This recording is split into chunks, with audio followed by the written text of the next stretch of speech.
Quelles sont les armes, frères et sœurs en Christ, que le malin utilise pour ralentir notre destinée, pour nous détruire de la présence du Seigneur et de nos bénédictions? Je vais énumérer 4 ou bien 5. La première des choses, c'est la façon avec laquelle on s'y prend avec nos pensées.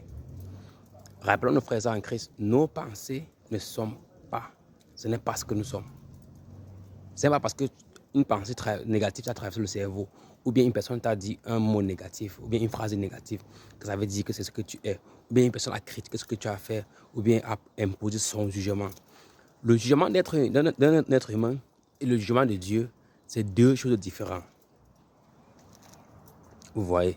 Maintenant, Dieu peut aussi utiliser un être humain pour nous transmettre son jugement.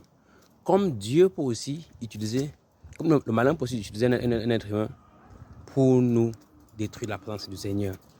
Et c'est pour ça que quand une situation se passe, tu écoutes ton entourage, ne les rejette pas, écoute leurs opinions et porte ces opinions-là dans la prière. Et vois laquelle le Seigneur va choisir.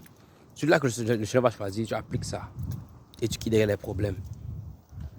Vous voyez? Et la raison pour laquelle je dis nos pensées ne sont pas nos pensées, parce que la plupart des chrétiens, rappelons nos frères et sœurs en Christ, parfois, avant de construire une maison, avant de construire des étages, des immeubles, avant de réaliser les voitures, tout ça, ça commence par le cerveau. Même la machine qu'on travaille sur ça aujourd'hui, la personne qui a créé ça a commencé d'abord par penser à ça, visualiser ça, comment il va créer ça, comment la forme, tout ça, avant de réaliser. Ça veut dire quoi? Si tu as un cerveau qui est dominé des pensées négatives, c'est ce que tu vas avoir dans ton entourage, c'est ce que tu vas avoir dans tes énergies et c'est ce que tu vas manifester dans ta réalité. Simple. Matthieu 6, à partir du verset 27. Qui d'entre nous peut stresser en stressant, ajouter une journée de plus dans leur vie, ou bien une année dans leur vie? Ça n'apporte rien.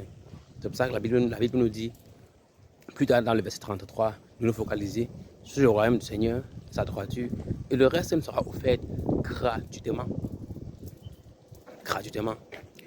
La deuxième des choses, c'est la jalousie, de voir notre prochain réussir, l'envie, tu vois, la colère, garder les impardonnés dans notre cœur, garder ou bien nous attacher à notre addiction. Ça sont les trucs vraiment qu'il faut laisser aller. Troisièmement, attention à qui nous laissons dans notre vie et à qui nous recherchons dans notre vie. Certaines personnes qu'on cherche dans notre vie viennent de Dieu et ces personnes qu'on garde dans notre vie viennent du malin. Le plus souvent, on a tendance à garder ceux qui viennent du malin et chasser ceux qui viennent de Dieu. Encore la prière pour avoir un bon discernement encore sur ça.